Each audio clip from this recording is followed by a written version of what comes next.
Hey guys, look, I'm making a proper video for once.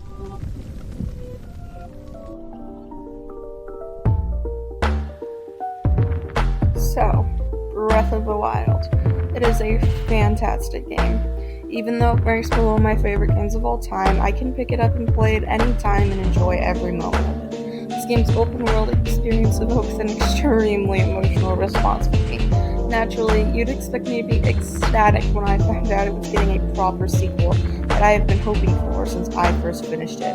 And that I definitely was. Today, I just wanted to go over some predictions and ideas for what it could look like. I'll mostly be focusing on the gameplay elements due to the fact that there are too many trailer analysis videos, that mine would just be a copycat of all of those. Pretty sure we've all unspokenly agreed that the villain is the corpse of Ganondorf, so that doesn't need any further theories. My favorite theory is by Zeltic, so go check that out if you haven't already, but assuming you're watching this video, you probably have. Now, enough of me rambling, let's get into it. So, assuming Nintendo will be reusing Breath of the Wild's engine again, The entire reason Majora's Mask even exists is because they wanted to take advantage of Ocarina of Time's engine. I don't expect too many changes to the combat system. Maybe I'll add a few more moves here and there, but the way Link fights shouldn't change too drastically. See Nintendo adding more enemy types and overworld bosses as well, but nothing Earth, or should I say Hyrule shattering. I'm so sorry, that pun was terrible. Moving along! However, notice that I did indeed say, specifically, the way that Link fights. There's a common theory about playing as Zelda, although I think this is unlikely. How about we humor that and come up with some ideas regarding Zelda's possible moveset.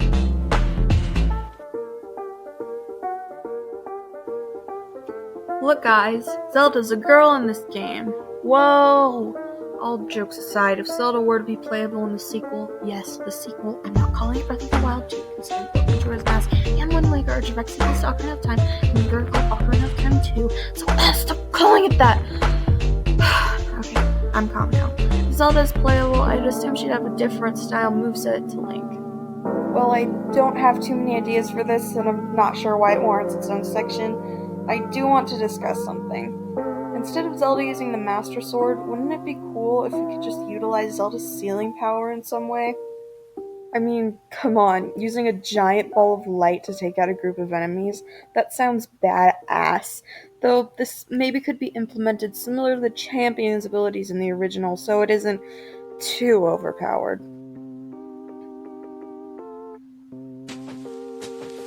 Oh, and as a side note, wouldn't it be cool if Nintendo took advantage of that one mod to play as the Hylian princess herself for the outfits and body model and stuff? Yeah, this whole thing is a far stretch, but I thought it would be fun discussing since this whole section is ridiculous anyways, so. Now, back to more realistic predictions. I mean, not to flex, but hey, I did in fact predict 3D in Super Mario Maker 2, so. Anyways, I don't think we'll be seeing the return of classic dungeon items and things like empty bottles and quiver upgrades again, sadly, but I do think the returning of dungeon items in a similar style to the runes is a full possibility. Why I think this we'll discuss in part 2, but for now, just take my word for it. In regards to the overall weapon system, I don't think we'll see much of a change, but damn how I'm hoping for a durability here. I mean, Skyward Sword had it, why can't we have it here? That was the one thing that pissed me off to no end in the original. I also think Nintendo might implement starting the game with the Master Sword, considering Link had it in the trailer, unless he loses it for some reason. More on that later. But either way you obtain it, I think and kind of hope it will function similarly to the previous Zelda titles, as in it's unbreakable. Well, technically it already is, but has to recharge, so I don't care. However, the twist to it is it only enhances its power in dungeons, like the Palace of Twilight in Twilight Princess or the Fierce Deity's Mask subsequently in Majora's Mask. That way, it isn't the piece of Boko shit it was Breath of the Wild prior to upgrading, and not the god tier weapon it was afterwards.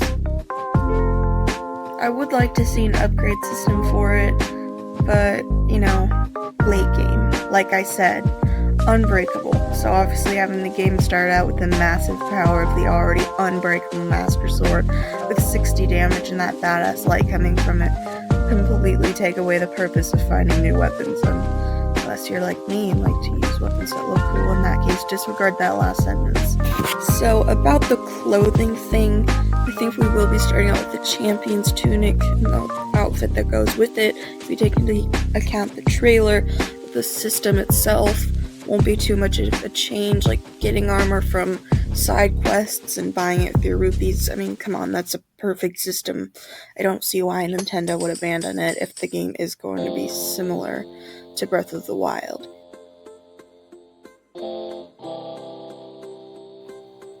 So, cooking.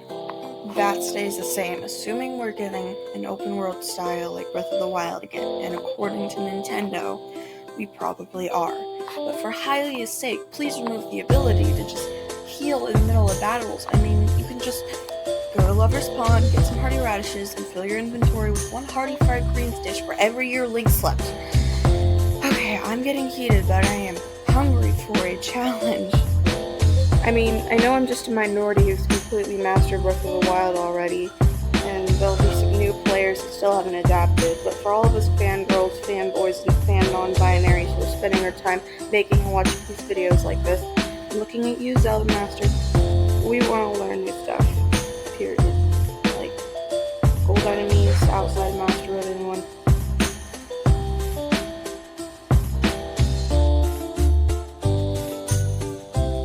So, that was part 1 of my Breath of the Wild sequel predictions. Next part will be about story elements and plot progression, so join me next time for that. It'll probably take about a week for me to get out this coming nonetheless.